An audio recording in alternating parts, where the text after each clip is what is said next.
Hello, hello, hello. This is Carib Carter, and welcome to Leslie at Large. And I don't know where you are right now and what your social agenda is for today, but if it's anything like mine in York, Pennsylvania, it ain't real exciting.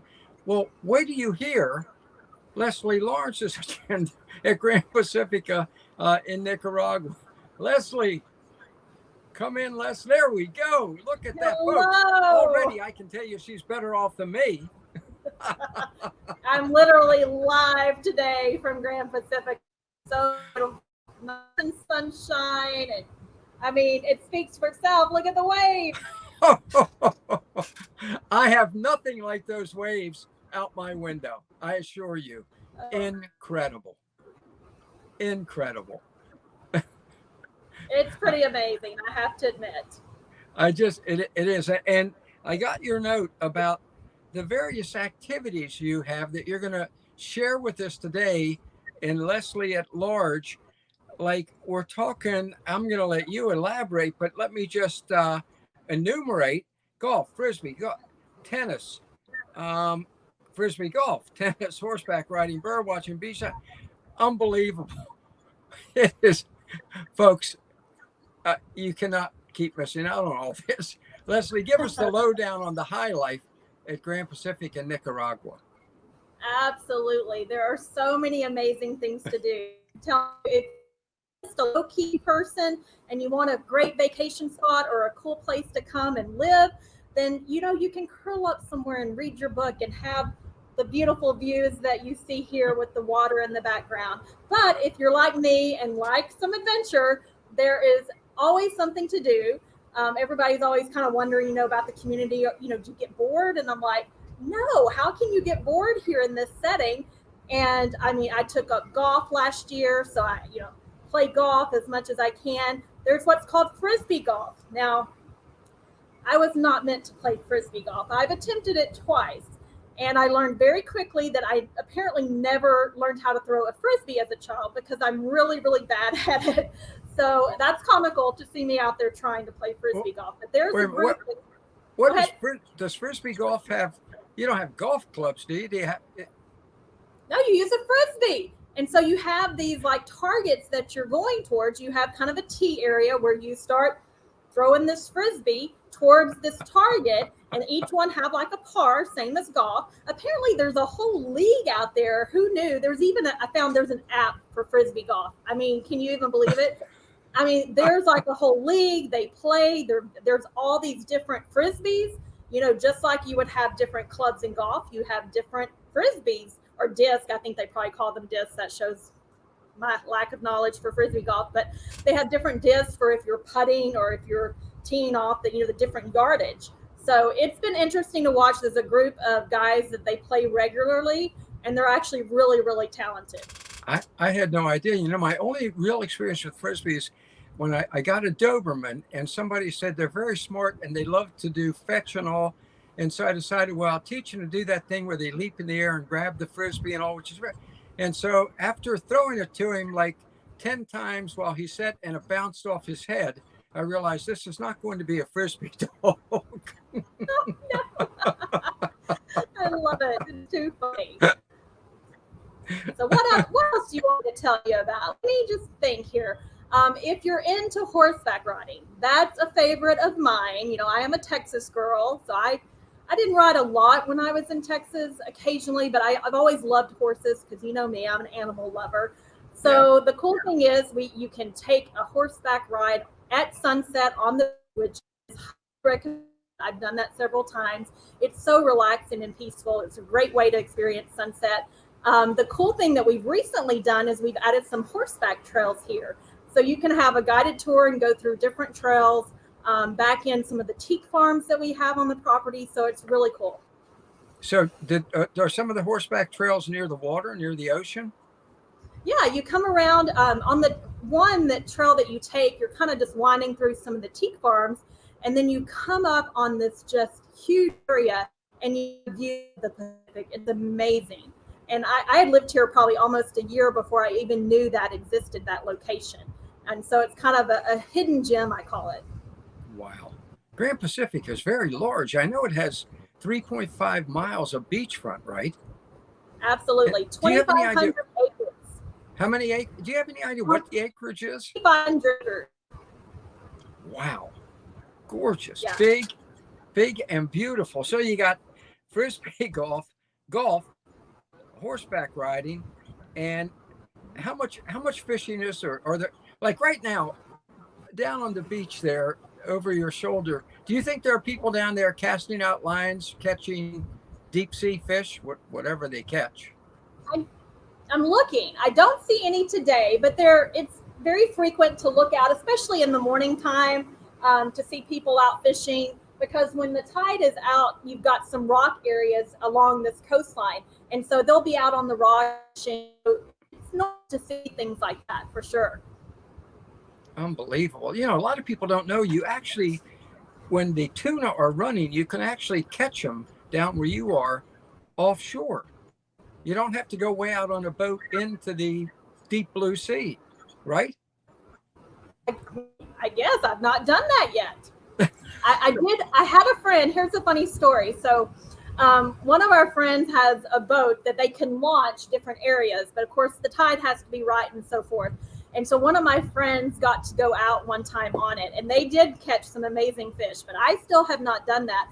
But the thing is, poor guy was trying to get on the boat in the water, and he was kind of hanging on to the side, and he didn't quite make it on the boat, and he fell off, and they kind of had to leave him behind. So I'm kind of worried that I might be that one hanging on the side of the boat, not able to jump up into it at the right time. So we'll see what happens. But it is incredible deep sea fishing there. You mentioned bird watching, wide variety of birds in Gran Pacifica. Are there parrots? Yeah. Have you ever seen a parrot there? Of birds, and I'm the worst at knowing the names of plants and birds and all of that. I know I enjoy them. I love watching them. I love hearing them. The one thing that I always notice in the mornings is you hear all these variety of birds in the morning, and I love that about it. Can you hear that one? There was just one. Yeah. One Perfect yeah, timing. I know. Thank you for that, bird. But that is amazing because there's so many birds here. I know there's different types of parrots. There's one area, there's a tree, and if you look up, there's all these green parrots in it here on the property. It's amazing. Unbelievable. It really is a tropical paradise. What about you mentioned turtle releases? Oh. It says in your note to me, it said it. Now, is there some sort of annual event where there's turtle releases? Do they migrate or egg lay or whatever they do at a certain time of the year? Right. So it can really happen anytime during the year. When I first got here last year, I know there was one, I think around July. But it can happen. I think the most I guess popular time you could say would be from July to December. And literally hundreds of thousands of sea turtles. And the interesting thing is they return to the same beach in which they were born. So the cool thing about here, we have a turtle sanctuary. Actually, it's not too far from where I am right now. And what we do, because the turtle, I'll give you a statistic. Statistics show that baby sea turtles have only about a 2% of making it. If the moms come up, lay the eggs, bury them in the sand, they only have a 2% survival rate. But when we put them into a sanctuary, that goes up to a 95% survival rate before they're released into the sea, which is amazing. So that's what we do. The moms come up. Usually they come up at night and usually a high tide, but they do it at nighttime. And I have not got to experience that part yet. I keep wanting to have that experience. So you could find the mom at night. A lot of people will comb the beach at nighttime. The mom will come up, lay the eggs, bury them. Then we have a guy who's very passionate about the sea turtles here and helps sanctuaries. He comes and he finds other people here on the property. If they find the nest, they'll let us know. We buy the eggs from whoever has found them. So that way we prevent from the poaching and all of that. So we actually will buy the eggs and then we'll go put them in our sanctuary. And usually I think it takes anywhere from, I think the numbers are 45 to 70 days for the eggs to hatch. And then we do what we call a turtle release. And literally right here, this is where the turtle release. And So fun. I tell them, let me know when there's going to be a turtle release, because if I'm on property, I want to participate. It's just something about seeing the kids, from young to 99. Everyone is just as excited to go out there and watch these baby turtles and to release them into the sea. It's usually done around sunset, and it's a truly amazing experience. And when they're released, do they kind of automatically walk down to the water? It's like, They yes, do. they what to do. It's like you just put them on their way. Now I will say you have to wear gloves because you can't touch the baby sea turtles. It's something with the oils in your skin. It would mess up, like they imprint to the sand. So you have to be very careful. And we just barely, pick them up with our gloved hand, and then we put them on their way, and they go out into the sea. And it, like I said, you'll see just hundreds of them. Most of the releases I've done are anywhere probably from 70 to 100 and something eggs or turtles that have hatched, and so you just see all these little bitties just crawling to the sea. It's amazing. It's incredible. Now, how old do you think these turtles are to be? I mean, and how big are they? Like the Galapagos or whatever it is that live for 100 years? Do you think? Yeah, you have a variety. Especially Nicaragua, I found out, is home to 5 of the 7 endangered turtles. So here's the different types: the olive ridley, the green sea turtle, the loggerhead, hawksbill, and of course the massive leatherback. And I know here at Gran Pacifica, I've had, I think, the leatherback, the green sea turtles, and I think the loggerheads are the ones that I participated in. But I know for turtles, they can go up massive pounds. I mean, I think there's one that's like 1,500, something crazy. So they're all sizes, but yeah, they can grow to be very large. But it's cool that a lot of the ones we have here are part of that, endangered species. It's fantastic. Absolutely fantastic. And what's the biggest turtle you've seen there? Have you seen any that are like those Galapagos things that look gigantic, or are they pretty normal sized turtles? Yeah, I haven't seen any of the moms come up yet, to lay the egg. So I've just been around the baby sea turtles. Now in Right. Belize, when I swim with the turtles in Belize, I've swam with some pretty, I can't talk, pretty big turtles there in Belize, and that's a truly cool experience too if you've never done that. You serious? You swim with the turtles in Belize Yeah, down over where Grand Bay? yeah, Yeah. you go It's kind of like your sister development folks to Gran right, Pacifica, only it's in Belize. right. How You big can. was the turtle you swam with? Oh my goodness! Like I don't you measure turtles underwater, but they're huge, and they're down there feeding, and you're snorkeling with them, and I mean, it's the coolest thing to watch them in the environment. Well, any of the sea creatures. I mean, I love being in that moment because it's so magical. And you weren't afraid he was going to turn around and take your hand off. No, No. no, Carter. So You know this about you me. Animals you and I are like so me. you and I are so different about wildlife. It's wonderful that you're the one who's here with all the wonderful wildlife, and I'm here where there's nothing, because you just love you love animals and you have no fear of any of them. No, not really. I It's, think if you respect them, and I think I'm one of those, I want to believe that they know that I really truly care about them unconditionally. Like I do love them, and I'm not fearful of them. it's amazing. It's yeah, I know. Yeah, monkeys, giant turtles. I just can't believe it. So what about you mentioned in your note to me about Leslie at large today, something about a recent bee experience. A recent bee experience. Now that's got to be one that you're at least a little leery of. After all, they do sting. I want to give you that word of warning. Okay, well, I will tell you, this was an interesting experience.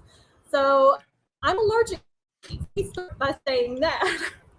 Okay. I've had a couple stings, and sometimes I react, sometimes I don't. One time in Belize singing karaoke, I got stung and I had a bad reaction and ended up at the polyclinic. So I never know with bees. So I will say I'm probably a little skeptical about being around a lot of bees. One is too many. Like knowing that I was going to be around a lot, I wasn't real sure about that. But one of my colleagues here, who is also allergic to bees, funny enough, he called me and said, hey, we're going to go do this cool experience. I'm like, I'm in. Like, what? He goes, we're going to see the bees. Like, I think I'm good. I've got a meeting scheduled. And he goes, no, really? And I go, no, I really have a meeting at that time. Well, he's like, it's okay. We can bump the time back so you can go. I'm like, oh, great. And, you know, I'm one of those. I love motivational stuff. I used to do some motivational workshops and coaching. And so I'm always, you know, saying, you know, get outside your comfort zone. So I had to listen to my own words. And I signed up. I said, here we go. I'm going to see the bees. So you have to, you know, put on long pants and all this. Of course, you put those crazy looking beekeeper, whatever outfits on and the crazy hat and everything. So, I mean, I was like, it was white. I'm like, I look like the Stay Puft Marshmallow Man. You know, I'm cracking up at how we look. We load up in the back of this pickup, and here we go off. You know, I didn't know where at Gran Pacifica, but now I know where the bees are. We have it in a safe area. What happened was, you know, they started seeing that we also had some bee residents here at Gran Pacifica. And our Vicki, who is works with the Gran Pacifica Master Association, had taken some beekeeping courses and things, and she was knowledgeable about beekeeping. So they decided, you know, we need to preserve the bees and relocate the bees to where they can do their thing, because bees are important, you know, to pollinate and do things for food sources. So we were able to relocate them to a different area at Gran Pacifica. And now if people want to go do this bee experience, they can go and learn a lot about the bees. We got over there, we get out. I could feel my heart's racing a little bit just talking about it. I was a little anxious. I'm one of those, I like to know what to expect. And since I wasn't real sure what was going to happen, I was a little hesitant. But we go down, we're walking toward, you could hear just the sound because there's so many bees. So you could hear the, you know, going crazy. And you could feel them like bouncing off of you. I was not a fan. I mean, you've got the white hat on and all the stuff, but literally you could hear them in your ear, and then they're bouncing all over you. I was trying to remain calm because they said, oh, they'll sense if you're, you know, fearful or nervous. Well, I felt like all the bees were over by me, and I'm like going, why aren't they over there where the people are messing with their hives? And they're like, oh, I sense you're nervous. So I was trying to remain calm. I would say I was glad I did the experience, but I think I'm a one and done on that one. I told my colleague Brandon, he loved it. I said, listen, if people want to go back, you can go with them. And I'll stick to the horses and golf, things that I love. Well, yes, I would be. They would have never got me to go. When you said a bad reaction to a bee sting, I had a very bad reaction to a bee sting up at my wife and I's place at Riverbend Park about 2 weeks ago. I got stung, and my bad reaction was, honest to God, I took a baseball bat and knocked down the nest. And the bad reaction was I tried to kill every one of them. So I'm with you. There is just no way. Now, were these honeybees? Were they honeybees that you went to see? Yeah, so they're honeybees, and the cool thing is now we have this Bee Pacifica project here at Gran Pacifica, and they're using the honey. We're selling the little candles and soap and things that they make here, and we, you know, sometimes we'll give them as gifts to our guests and things. So it's really cool. It's fantastic. You know, it is an absolutely full life for you. It's absolutely, I mean, for folks who are retired, okay, they can come down there and lead an absolutely full and delightful life. I mean, fishing, horseback riding, tennis, golf, Frisbee golf, whatever that is, bird watching, everything there. Everything is there. Like I said, there's something for everyone. You know, if the women love their massages and their mani-pedis, we have that available too. You know, like I said, it doesn't matter if you're real into the sports and adventurous things. We have some of the friends, like, we'll get together and have game nights, you know, and we'll play all different types of games, and that's always a lot of fun. So you know, I know there's a group of men that play poker. Well, I mean, I don't want to leave the women out. I don't go play because I don't know how to play poker, but I know there's groups here that they love to play poker. So, you find your niche, you find your people, your community. A lot of us love music, so we're known to get together. And I'm trying to teach myself the ukulele right now, but I love to sing. Some of our others play a lot of different instruments, so we'll get together and just have music nights, which is a lot of fun as well. It really is dreaming big and living large. It really is. It really is. So, well, thank you. This has been yet another wonderful tour by Leslie at Large of a life that I got a feeling a lot of our folks are going to be checking out Gran Pacifica, because they can come down and you will show them everything you just told us, right? Absolutely. That's my favorite thing, is sharing this with everyone and going on the adventures and being able to see those experiences through their eyes for the first time. I absolutely love it. It's fantastic. Leslie, thank you. You're Thank you for welcome. sharing your life at large with us. And we'll do it again next week, folks. Check it out, grandpacifica.com. Get in touch with Leslie. Remember, you can go visit. They have rentals there. Go down and kick the tires and see if it isn't a life that you love. So, as I tell you every week, let's do this thing.